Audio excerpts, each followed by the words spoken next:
Hi guys, it's Kelly Latavola here, and I am back with another video.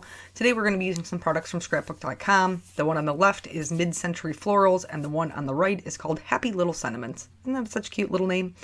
And basically this is going to be super quick, as you can probably tell from the time. It's just a super quick card design, and I know that not everybody loves the super quick. I normally spend like hours on my cards, but sometimes you just need what you need. And so I wanted to share some ideas with you about how to do that.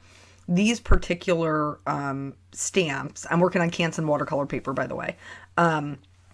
These particular stamps are created to mimic those patterns, mid-century florals, and typically they are seen in more muted tones. So navies, mustards, olive greens, things like that. I took it a little bit different because I wanted it to suit more along the lines of what I like. And so I'm going to be just stamping them in black and then doing some watercoloring around them. I chose to use brighter colors. I used distress inks instead of oxides because they are brighter when they dry. Oxides tend to dry back to be more chalky because they are a hybrid. They're a pigment dye ink.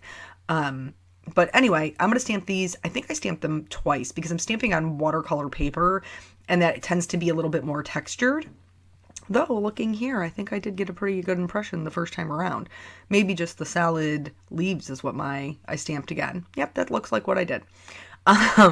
So it's been a while since I have made this card because I had a lot of other things going on. So doing the voiceover, I'm catching up with it. There is a stem in this set, but because I stamped them to kind of be all different heights, I figured it was just easier to use my T-square ruler and draw that in with a Copic Safe pen.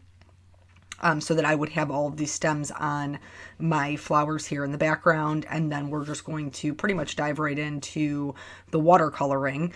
I picked some colors that I knew would work well together, the carved pumpkin, pick raspberry, and fossilized amber. They all work really nicely together, and as long as I keep my pink away from my green, the mowed lawn, and the orange away from the blue, the salty ocean, I'm good to go as far as letting them mix. When you're watercoloring, the pigment is going to go wherever the water is. So don't make an area wet that you don't want to have color on it. And I'm really just like, when I say quick and easy, I totally mean it. I'm just like slapping the water down there. I want to make sure that it kind of covers my flowers and flows out from them. But other than that, it's super haphazard. And then I'm just going to pick up the color and just start dropping it in. I like when mine mix. You may not. You may want it to be a little bit more controlled, which is fine. Like I said, wherever the paper is wet is where the pigment's going to go. So here I really just put down the color toward the bottom. I did put a little bit up the top to give the illusion of like the leaves going upward. But other than that, nothing, no rhyme or reason to it. Now, I told you there wouldn't be a story in this one, but since we had the conversation about my dad being in the hospital and stuff, I can tell you this story, which is kind of fun. So one of the hardest things that we had to deal with my dad being in the hospital was that my grandmother lives with my mom and dad. She's my mom's mom, and she cannot be alone. So that was one of the hurdles that we had, was somebody needed to be at the hospital with dad, but somebody also needed to be at home with Graham.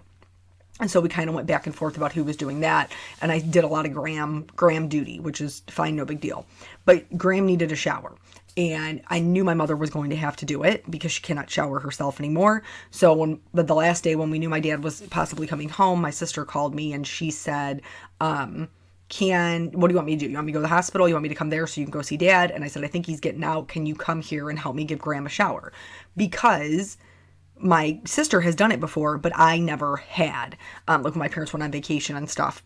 So she comes over. She talks Graham into it because sometimes Graham's argumentative. Graham has a little bit of dementia.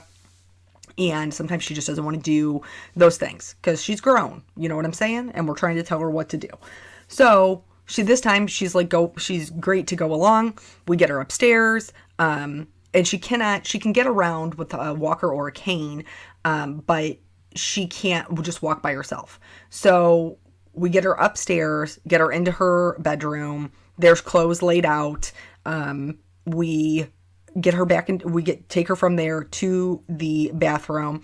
Now we're trying to get her undressed. It's not a very big bathroom. Okay. 3 people, 3 grown women in this bathroom. It's not a very big bathroom. So we sit her on the toilet to get her undressed, and one of us is holding her up while the other one's trying to take her pants off. It was, I mean, honestly, it was a very, very comical scene. Graham's totally a good sport about the whole thing.